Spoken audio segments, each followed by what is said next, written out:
Bom dia! Hoje já dia 30, gente, finalizando a oitava do Natal. E nós já estamos aqui para esse momento de meditação da Palavra de Deus, meditação do nosso livro, as mensagens do nosso livro, A Viagem do Outro Cristão.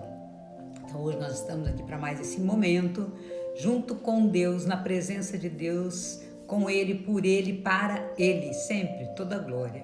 Bom dia, bom dia!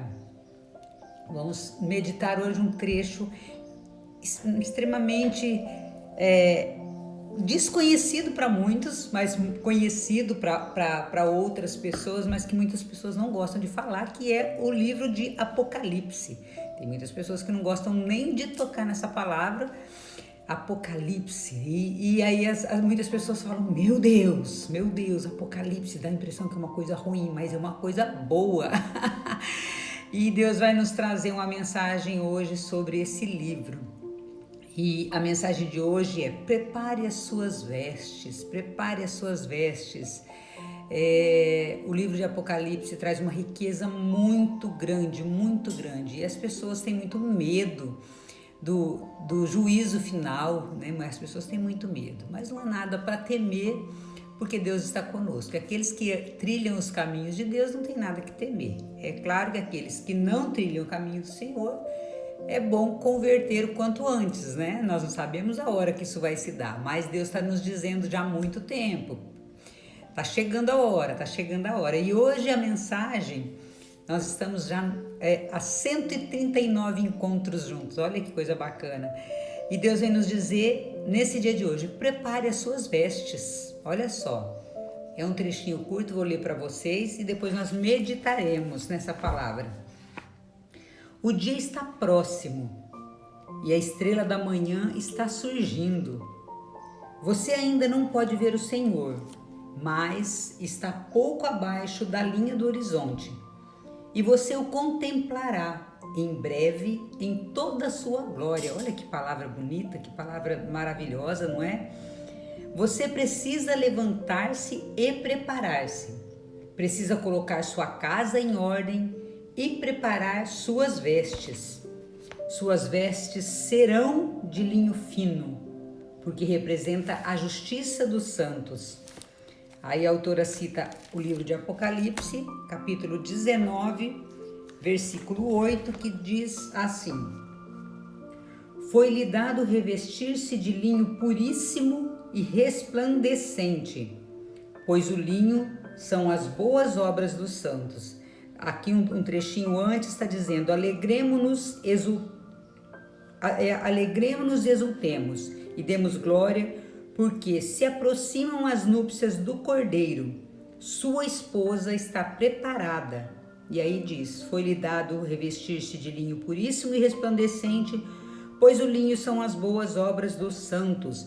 E a esposa a que se refere aqui, o Cordeiro, né, Jesus, e a esposa, a igreja, né, a Santa Igreja deixada por Jesus, a igreja, e todos nós que fazemos parte dessa igreja. Então Deus está nos dizendo muito fortemente aqui: prepare as suas vestes, o dia está próximo.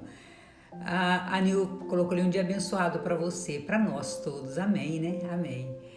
Deus está nos dizendo aqui: prepare as suas vestes, porque o dia está chegando. Como eu disse já no início, muitas pessoas têm pavor do livro de Apocalipse, mas ele é de uma riqueza muito grande. Quem nunca teve a oportunidade de ler, leia o livro de Apocalipse. Ali, é claro, há essa profecia do fim dos tempos, mas há uma riqueza muito grande. As pessoas às vezes têm medo de ler, porque eu não tenho medo do juízo final. Quando nós estamos em Deus, não há nada a temer. Nós vamos passar por turbulências, nós vamos passar por dificuldades, mas não tem nada a temer. E não será diferente no fim dos tempos.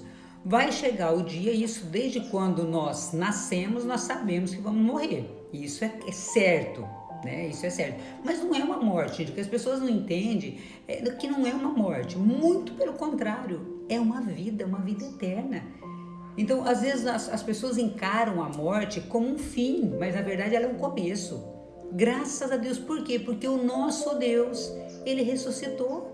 O nosso Deus não há outro Deus que tenha ressuscitado. Nós olhamos aí para grandes nomes, grandes pessoas que passaram pela terra e nenhuma delas ressuscitou como o nosso Deus. Pessoas que foram tidas como deuses e não ressuscitaram. Se você olhar para a história da humanidade, onde estão aqueles que se intitulavam deuses, que se equiparavam a Jesus Cristo e que estão ressuscitados? Nosso Deus é o Deus vivo. O sepulcro está vazio, mas está vazio porque Ele ressuscitou. Os outros foram enterrados e ficaram ali no túmulo, né? Eles acabaram ficando ali. O sepulcro do nosso Deus, ele está vazio, porque Ele ressuscitou, porque Ele é maravilhoso, porque Ele é o único Deus e Senhor, Ele é o poderoso. Então as pessoas encaram a morte como é claro que nós sentimos. Como eu disse, quando meus pais faleceram, eu sinto saudade dos meus pais. Eu chorei pelos meus pais. Eu ainda tenho saudade deles. Mas nós reavivamos a nossa esperança de que um dia estaremos juntos para a glória de Deus. E por isso é importante nós rezarmos por nós, rezarmos pelos nossos entes queridos, para que um dia nós estejamos juntos. Por quê? Porque se algum que não se salvar não vai estar junto conosco na glória. E nós também corremos o risco de não estar na glória. Então, se você quer, ao invés de ficar chorando pelos entes queridos, é claro que nós temos esse período de luto, realmente, e de vez em quando dá uma saudade, né? Principalmente nessa época de festa, a gente fala, eu queria tanto que meu pai e minha mãe estivessem aqui comigo. Eu, particularmente, que não tenho mais meus pais vivos, e mães que perderam seus filhos, e irmãos, enfim. Mas nós nos conformamos, nós nos acalentamos no nosso coração com a esperança de estarmos juntos na glória de Deus. Mas para isso é importante que nós rezemos por nós, pela nossa salvação, e rezemos pela salvação dos outros. As almas do purgatório só têm a nós para rezar por elas. Elas mesmas não podem se salvar. Nós só podemos trabalhar pela nossa salvação enquanto nós estamos aqui, carne. Depois que nós morremos, que essa carne apodrecer, nós temos que contar com a oração dos outros, assim como as pessoas que estão no purgatório estão contando com as nossas orações. E isso, gente, uma missão muito importante para o cristão. Se você ainda não descobriu a sua missão, comece a rezar pelas almas. Fala, Senhor, eu vou rezar, vou sacrificar, vou jejuar pelas almas para que elas se salvem. Isso vai ser agradável ao coração de Deus. Deixa eu ver se eu não perdi, que nós devemos buscar tesouro na terra, não na terra, isso, não devemos, e sim tesouros no céu. Sim, lá vai ser a morada eterna. Bom dia, bom dia, bom dia. Então, olha só, o que acontece? Se nós não nos prepararmos, é isso que Deus está nos dizendo aqui, prepare as suas vestes.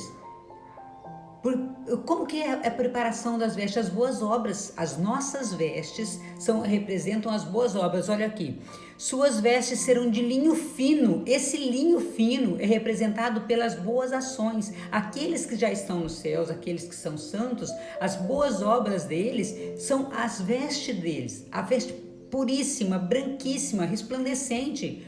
Porque o que vai ficar quando nós nos formos desse mundo? As nossas boas obras. Deus não vai perguntar para você quanto você pecou, filho, mas Ele vai falar o quanto você amou, quanto você foi capaz de amar, o quanto você foi capaz de perdoar. É isso que Deus vai perguntar para nós, vai pedir para nós. Ele não vai falar quantos carros você teve, nossa, que casa bonita, né? Qual era a marca da sua roupa, da sua calça, da sua bolsa. Ele não vai perguntar isso. Ele não vai perguntar quantas viagens você fez. Ele vai perguntar o quanto você amou, porque quanto mais nós amamos, nós mais perdoamos. A quem muito se amou foi a quem muito se perdoou. Assim Ele é conosco. Deus, Ele demonstra o seu amor pelos mais miseráveis e às vezes as pessoas do mundo não entendem isso. Fala, como Ele foi capaz de perdoar quem o colocou na cruz? Porque Ele muito amou. A quem mais se perdoa é a quem mais se ama. Então Deus veio realmente para nós miseráveis, pobres pecadores. Ele veio Porque por amor, gente, quando eu olho, às vezes, as ofensas que eu fiz ao coração de Jesus, as ofensas, as imensas ofensas, eu tenho certeza que se você fizer um exame de consciência realmente verdadeiro, você vai olhar, meu Deus, eu feri tanto o coração de Jesus, eu feri tanto o imaculado coração de Maria, porque quando nós ferimos Jesus, nós ferimos o coração da mãe. É como alguém quando mexe com nossos filhos, né? Quem é mãe sabe disso. Gente, quer agradar uma mãe, agrada o filho, mas também quer machucar uma mãe, machuque seu filho. Faça qualquer coisa com o filho para ver o quanto a mãe sofre. E não é diferente com Nossa Senhora, ela foi elevada aos céus porque ela foi uma representação de uma mulher, de uma humanidade, porque Maria, ela é humana, ela não é Deus, mas ela foi eleita mãe de Deus. E agora você imagina o quanto essa mulher sofreu olhando para todo o sofrimento do seu filho, que ainda sofre e sangra por nós. Porque quando nós olhamos para o crucifixo, gente, e aquele crucifixo que nós vemos é um crucifixo às vezes só de um furinho em cada mão, mas não, Deus ficou na carne viva. Deus ficou em carne viva, a sua carne se rompeu, dilacerou. Vocês têm noção do que é isso? Por mim, que sou uma miséria. Por você, que é pura miséria. Se nós olharmos com verdade para nós vamos olhar, meu Deus, eu sou muito miserável, eu sou tão mesquinha. Eu às vezes faço conta de tão pouca coisa. Então nós precisamos mudar isso. O que Deus tem vem nos falando hoje? Prepare as suas vestes. Deixa eu ler aqui mais um trechinho. Isso, amar como Jesus amou, entendeu? O que ele sofreu. Gente, nós olhamos, eu lembro daquela música do Martim Valverde, a Rosi estava comigo no show que o Martim Valverde foi lá em Cianorte, né, Rosi? Depois nós fomos até jantar na sua casa, não me esqueço disso. Olha só, ele falando, olhe para a cruz, ninguém te ama como eu. Essa música do Martim Valverde é maravilhosa, maravilhosa.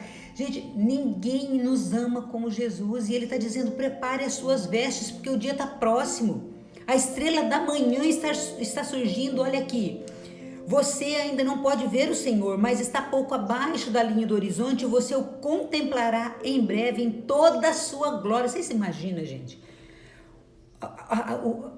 Olha, gente, nem sei imaginar um negócio, o quão resplandecente é esse Deus, e nós, se nos revestirmos, né, se prepararmos as nossas vestes com boas obras, se prepararmos a nossa vida, nós veremos a glória dele, nós veremos. Vocês têm noção do que é olhar o próprio Jesus? Eu não consigo nem imaginar um negócio desse, mas o meu coração fica assim, se enche de alegria só de pensar, de estar na presença dele, na glória. Porque aqui, quando nós temos uma experiência com Jesus, na Eucaristia, quando nós vamos a algum retiro, quando nós temos um momento ali, às vezes só nosso, às vezes nós estamos num momento de oração e nós o contemplamos através da nossa mente, porque nós não vemos fisicamente, mas nós contemplamos, nós fechamos os nossos olhos, nós olhamos com os olhos da fé e nós vemos esse Jesus glorioso. Não é nem 1% do que é realmente a glória dele quando nós pudermos estar frente a frente com ele. Imagina que é isso.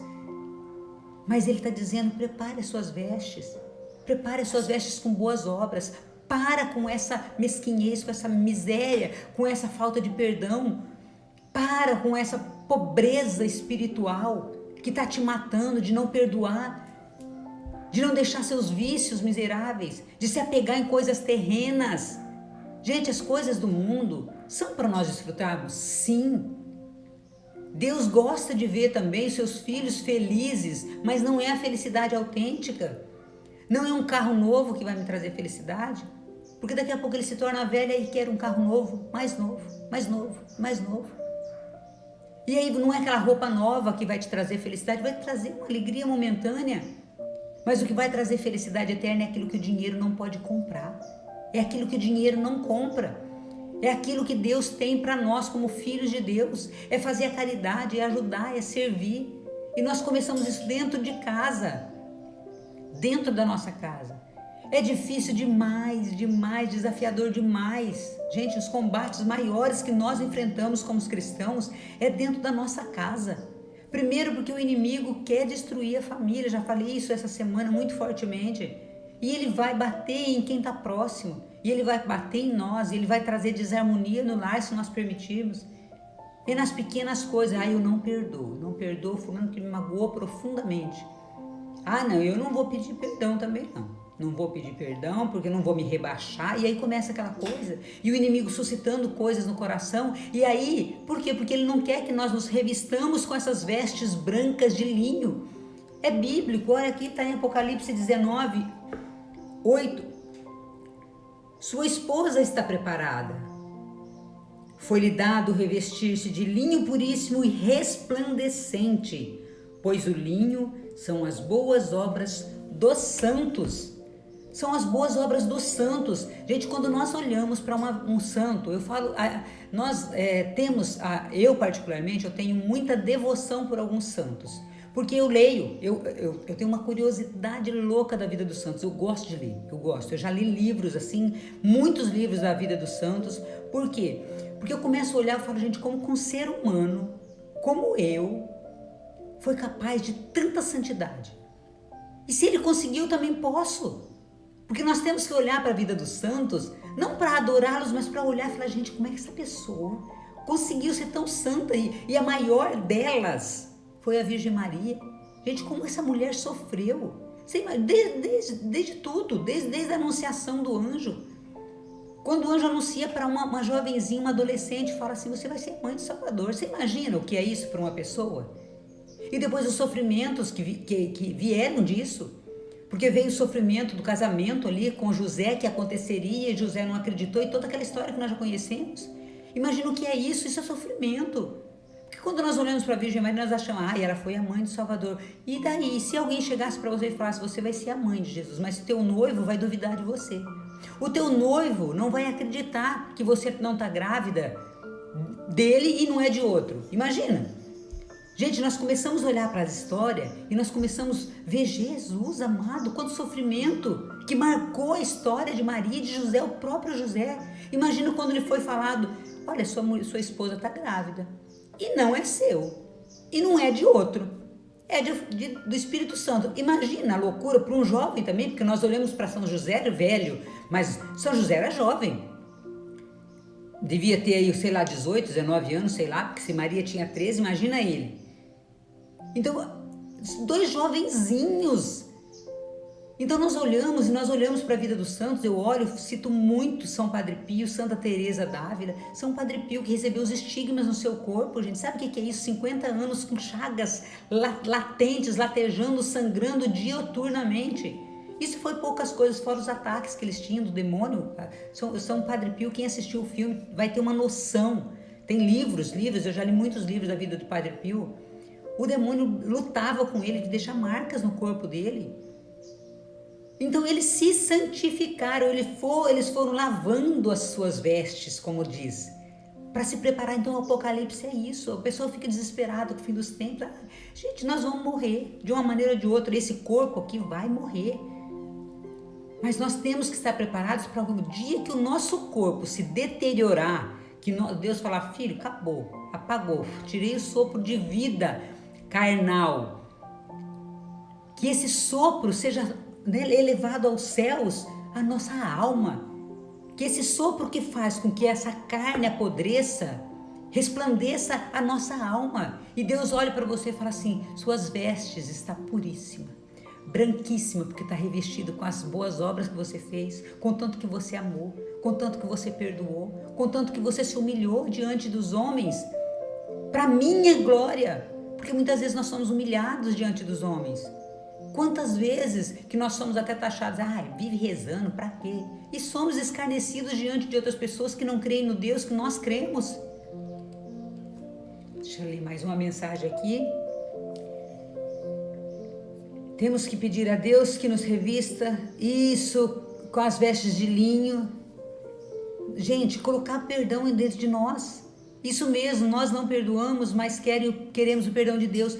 Isso é aquilo. Primeiro nós temos que aprender a amar, primeiro nós temos que aprender a perdoar. E é difícil, gente. Se você é tão boa assim, não sou não, caio todo dia. E lembra que eu falei outro dia da situação minha com meu filho aqui que estava lavando a louça aqui? Aquele dia minha vontade era, sei lá fazer o que com ele. E eu me humilhei e falei, não, Senhor, eu sei que o demônio tá me tirando do sério nessa lavação de louça aqui. E ele não quer que eu lave essa louça, ele quer que eu brigue com meu filho, ele quer que eu jogue essa louça no chão, quebre toda essa louça. Mas eu vou fazer o contrário, eu vou lavar essa louça para a honra e glória de Deus. E vou me humilhar. Porque uma mãe fazer o serviço do filho, sendo que o filho que devia fazer, o que é tratado, né? O que é tratado não é caro, a gente tinha combinado isso, e ele descumpriu o trato dele. E nisso o inimigo estava aproveitando para fazer um furdunço aqui dentro. Eu falei, pois eu repreendo em nome de Jesus, porque aqui nessa casa quem manda é o Senhor, Deus do universo, é o Senhor, Deus é o único rei, essa casa está consagrada a Ti, Senhor, e a Virgem Maria, e fui rezando, fui orando, e fui lavando aquela louça. Quando meu filho chegou à noite, ele falou assim, nossa mãe, você lavou a louça. E se eu não tivesse lavado, ele ia chegar a ficar com um bico enorme, eu ia estar pé da vida com ele, porque eu ia falar, né, a pia toda suja. Mas eu me humilhei para que o meu Deus fosse exaltado, porque nessa casa eu tenho que honrar a Deus e eu tenho que me lembrar disso todos os dias, todos os instantes, porque senão o inimigo entra naquelas pequenas brechas, naquele pedacinho, aquele trechinho. Ontem aconteceu a mesma situação da louça, ontem se repetiu, gente. Aquilo que se repetiu semana passada, que aconteceu semana passada, se repetiu ontem de novo. Meu filho deixou a louça de novo sem lavar, era pouca coisa, mas eu tenho uma paura. Eu tenho um pavor de louça suja na pia, que é um negócio, eu não gosto, me dá um mal-estar. E de novo, eu fui lá, e aí eu fiz um bolo ainda para a hora que ele chegasse para comer. Eu lavei não só a louça que ele deixou, mas eu lavei a louça do bolo que ficou. Ele chegou, a pia estava limpinha. Senão seria outro motivo de atrito dentro dessa casa, de novo. Por quê? Porque o inimigo ele vem, e ele insiste, e ele persiste. Por quê? Porque nós estamos dando brecha, então nós temos que fechar essas brechas com as nossas boas obras. Mas é muita humilhação nisso, mas não tem problema, eu não estou me humilhando para os homens, eu estou humilhando para a honra e glória de Deus. E Deus conhece o meu coração e Deus sabe do meu esforço. E tem dia que eu vou falhar, tem dia que eu vou falhar. Tem dia que eu não vou querer lavar a louça, senão eu vou tacar na parede. Por quê? Porque também eu sou humana, porque eu sou falha. E tem dia que eu vou ter vontade de socar meu filho, vou. Tem pessoa, eu falo assim, às vezes, tem pessoa que dá vontade de você bater com os dois pés no peito, sabe? Com dois pés, uma voadora, pá, e derrubar de costas. Eu tenho vontade de fazer isso. Meu Deus! Só que esse sentimento vem, mas eu selo ele no sangue de Jesus. Eu falo, aqui não. Porque senão eu vou lá e faço. Senão eu vou lá e dou com os dois pés no peito da pessoa. E derrubo ela de costas. Porque a minha vontade é fazer isso. E eu fiz isso muitas vezes, tá? No passado. Maneira de dizer, tá? Figurativamente falando, eu nunca bati em ninguém assim, não. Mas sabe aquela coisa assim de ferir com a língua, de falar, de avançar na pessoa? Eu fiz isso inúmeras vezes. Primeiro pela raiva contida dentro de mim, primeiro porque cutucava as minhas dores. Mas hoje eu faço bem menos do que eu fiz, mas eu ainda erro, eu ainda falho. Mas eu tenho que me cuidar, me policiar e cada vez me revestindo desse amor de Deus, desse perdão. E se eu precisar me humilhar, o que eu tenho que pensar? Senhor, como Deus agiria? Como Deus quer que eu haja nessa forma para eu me revestir dessas vestes que os santos se revestiram? Porque se eles estão na glória de Deus hoje, é porque eles foram melhorando seus pecados a cada dia, eliminando e se tornando pessoas melhores. Quando você olha para a vida de São Francisco de Assis era, nossa, muito desregrado.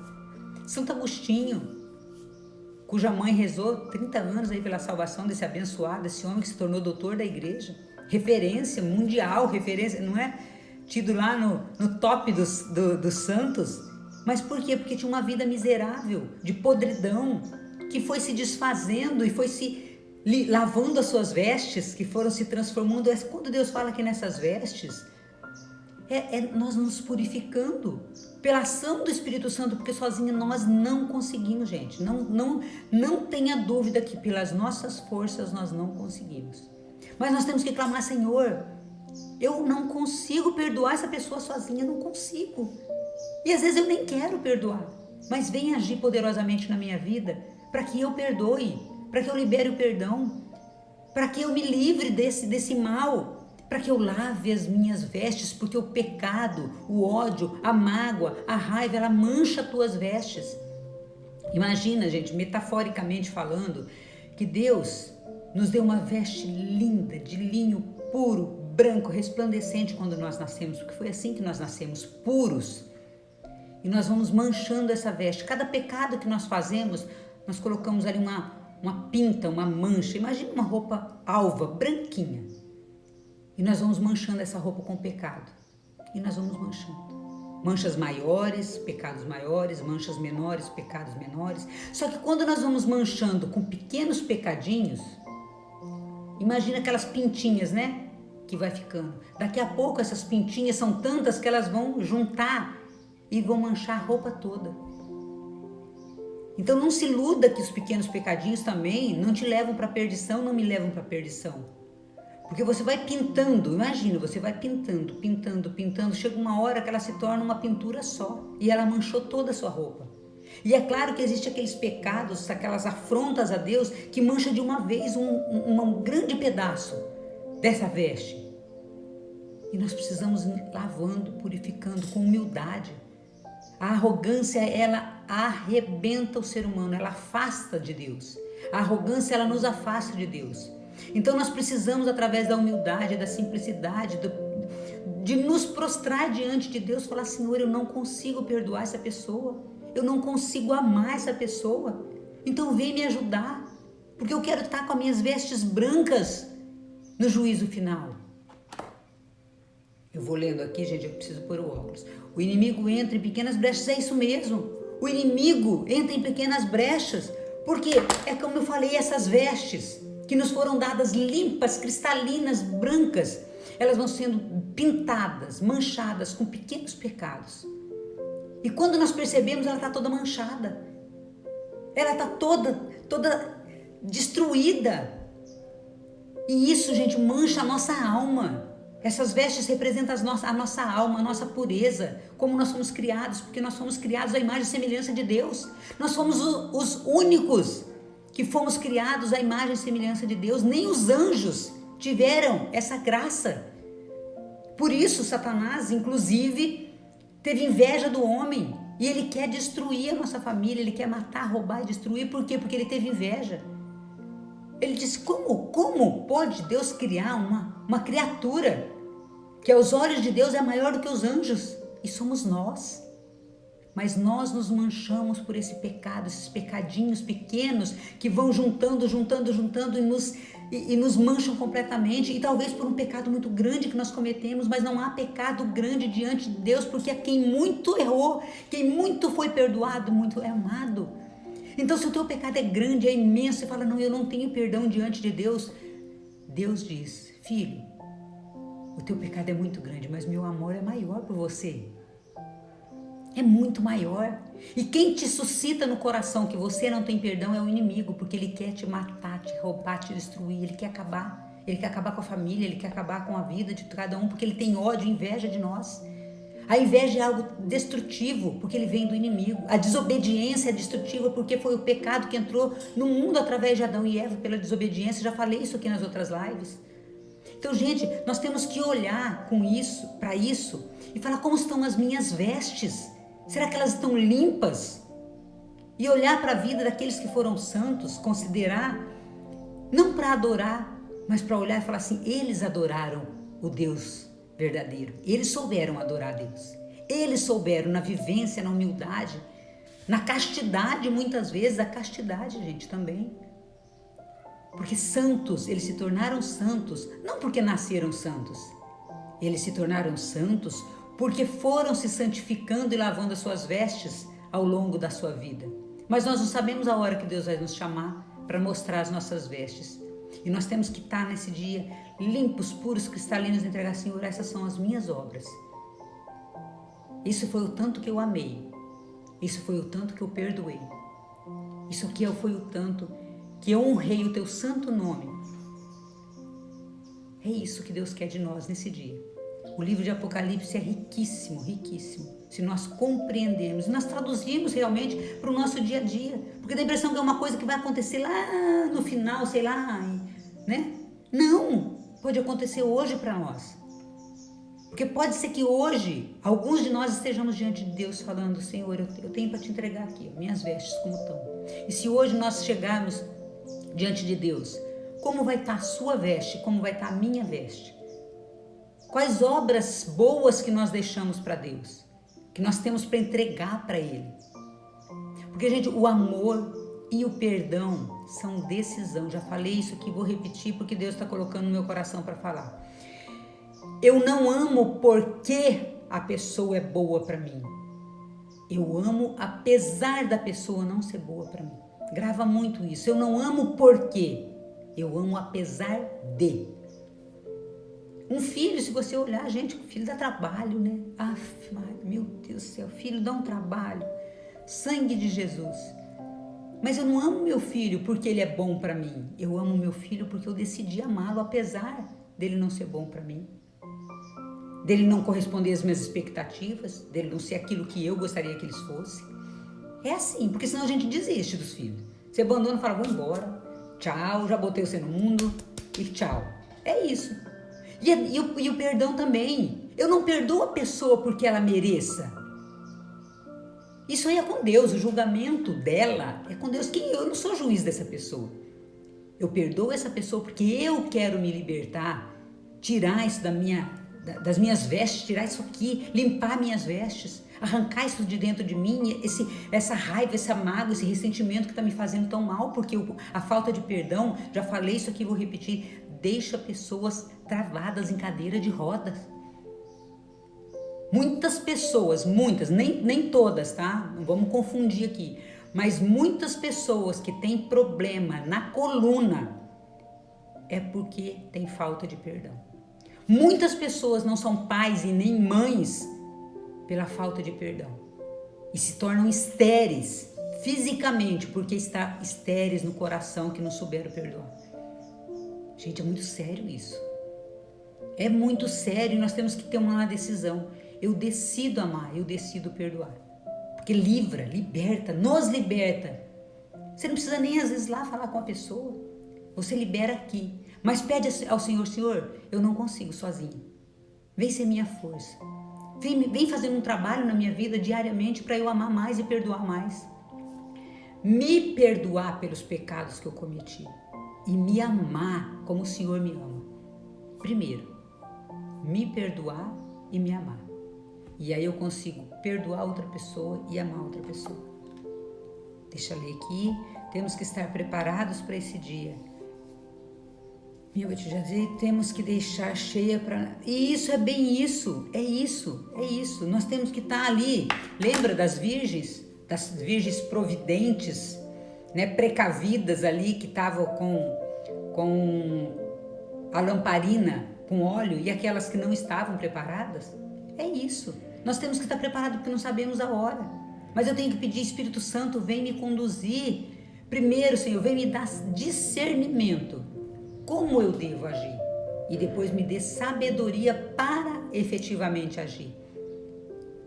E a quem eu tenho que perdoar? Quem ainda eu não perdoei? E pedir um exame de consciência mesmo, porque às vezes nós pensamos que nós não temos ressentimento. Ontem eu fiz um trabalho espiritual comigo e eu me lembrei de uma pessoa que eu ainda tinha um ressentimentozinho dela.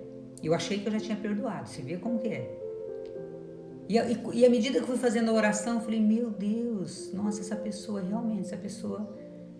eu ainda tinha um rançozinho com essa pessoa, sabe assim?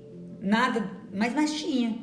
Eu falei, nossa, eu não lembrei. Então, no teu momento de oração, fala, Senhor, me revela aquelas pessoas que ainda eu tenho um pouco de ressentimento. Porque talvez aquela pessoa falou alguma coisa que eu não gostei, não é nada nem tão grandioso, mas talvez aquela pessoa fez alguma coisa naquele dia que me deu cutucou minha dor aqui. Então eu preciso aprender a perdoar. Eu preciso liberar, Senhor, manda luz para essa pessoa. Nesse momento agora, Senhor, eu peço que o Senhor envie luz, anjos do bem e que essa pessoa progrida, que essa pessoa prospere na sua vida, que essa pessoa encontre a paz, que essa pessoa seja convertida. E nós temos que fazer isso liberando o perdão aos poucos. Para nós também, perdoa por aqueles pecados que eu cometi, Senhor, porque eu não sabia ser melhor naquela época. Mas agora eu estou em Ti, eu quero estar em Ti, eu quero, Senhor, me ajuda a me perdoar, porque eu cometi muitos erros. Me ajuda a ser uma pessoa melhor, me ajuda a me ver como o Senhor me vê e a me olhar com os olhos que o Senhor me olha. e a me amar como ser humano único que eu sou, a sua imagem e semelhança. E aí nós vamos fazendo esse trabalho aos poucos e Deus vai nos dando a graça. Deixa eu ver se tem mais. Nesse palavra, Deus te usando de uma forma... Oh, glória a Deus, que bênção, né? Que bênção, Deus é bom demais. Eu sempre falo, né? Deus usa esse cano enferrujado aqui para passar água viva, que é Ele, mas é só Ele. Nosso Deus é poderoso, o nosso Deus é grandioso. Olha, gente, imagina o quão Deus é poderoso para falar através de mim. Quem sou eu? Uma dica de nada, né? Um vermezinho ali rastejante diante de Deus. Mas você também vai ser usada por Deus, eu tenho certeza. Porque nós precisamos falar, Senhor, vem ser a minha força. Ainda antes aqui, um pouquinho antes, eu comecei a ler essa palavra, eu falei, meu Deus. E foi bem essa oração que eu fiz. Prepare as suas vestes. Eu falei, misericórdia, Senhor. Quem sou eu para falar sobre o livro de Apocalipse? Eu não sou teóloga. E eu vinha pedindo ao Espírito Santo, vinde, por meio da poderosa intercessão do Imaculado Coração de Maria. Vem falar por mim, porque eu não sou capaz. E fiz essa oração. Senhor, eu não sou capaz de falar sobre essa palavra. E olha o tanto que eu falei, né? Quase 40 minutos. É Deus agindo, é Deus. Eu não falaria. Eu acho que eu só leria isso aqui e falaria, gente, ó, vocês entendam o que vocês quiserem, e bom dia e tchau. Porque Deus é bom demais, Ele usa quem Ele quiser. Mas nós precisamos ter essa intimidade com Ele e aos poucos ir preparando as nossas vestes, todos os dias. Eu decido, Senhor, estar na Tua presença. Senhor, vem ser a minha força. Senhor, que o Teu Santo Espírito venha me guiar. Então vamos fazer uma pequena oração, já finalizando aqui. Olha aqui. Senhor, pelas nossas forças, nós não conseguimos lavar nossas vestes, Senhor. Deus de bondade, nós queremos que as nossas vestes estejam limpas, brilhantes, radiantes, puríssimas, resplandecentes, o dia que nós formos chamados para diante de Ti, Senhor. Que nós cheguemos, Senhor, lindos, puros, descalços. Imagina agora Deus, você diante de Deus, com as suas vestes resplandecentes, lindas. Se quiser fechar os olhos, fecha os olhos e imagina você descalço, linda numa veste resplandecente, puríssima, entregando, Senhor, aqui estão, nas minhas mãos estão as boas obras que eu fiz, Senhor. Recebe pelas mãos da Virgem Maria as boas obras e olha com generosidade, Senhor, porque eu fui tão pecadora, porque eu fui tão miserável, Senhor. Mas olha com misericórdia, Senhor, porque é só pela Tua misericórdia que o Senhor verá minhas vestes limpas. É só pelo poder da Tua misericórdia e do Teu amor, Senhor. Lava, purifica, Senhor, nesse Teu amor, no Teu sangue redentor, Senhor. Uma gota do Teu sangue é capaz de deixar essa minha veste brilhante. Recebe essas obras que tenho, Senhor, aqui. Talvez eu não tenha sabido amar o suficiente, talvez eu não tenha perdoado o suficiente, mas olha o meu esforço, Jesus. Olha todo o esforço que eu estou tendo para chegar junto de Ti. Todos os dias, Senhor, são provações, mas eu coloco, Senhor, diante de Ti tudo que estou, com minhas misérias, com as minhas mazelas. Mas olha aqui, recebe, Senhor. Recebe. Como recebeste o sacrifício de Abraão, recebe essas obras que eu tenho para Te entregar, Senhor. É isso que eu tenho para Ti. E imagina Deus recebendo, falando, filho, eu te amo. E eu sei que você pode ser ainda melhor. Olha que coisa gostosa. Olha que Deus, esse Deus que é amor e que Ele fala, você ainda tem tempo. Você ainda tem tempo para lavar suas vestes. Você ainda tem tempo para fazer aquilo que você não fez. Não deixa o orgulho tomar conta de você, não. Não deixa a arrogância, não deixa o inimigo falar no teu ouvido, se eu fosse você eu não fazia isso. Essa pessoa não merece. Eu não sou juiz de ninguém. Cala essa voz miserável que quer te tirar do caminho de Deus. E fala, eu vou ouvir a voz do meu pastor. É Ele que me conduz. Que o seu dia assim seja extraordinário e vai com essa palavra para esse dia. Hoje eu vou ser melhor, hoje eu vou lavar minhas vestes. E tenha boas obras. Que Deus te capacite para isso também. Que Deus te capacite para isso. É isso que Ele quer e é isso que Ele espera de mim e de você. Que seu dia seja de muita luz, de muitas bênçãos e que suas vestes sejam limpas hoje. Pelo menos um pouco, tá limpando dia a dia. Um grande beijo. Obrigado pelos corações, obrigado pelos corações, pelos améns. Deus abençoe você e até amanhã às 7 horas, se Deus assim o permitir. Beijo.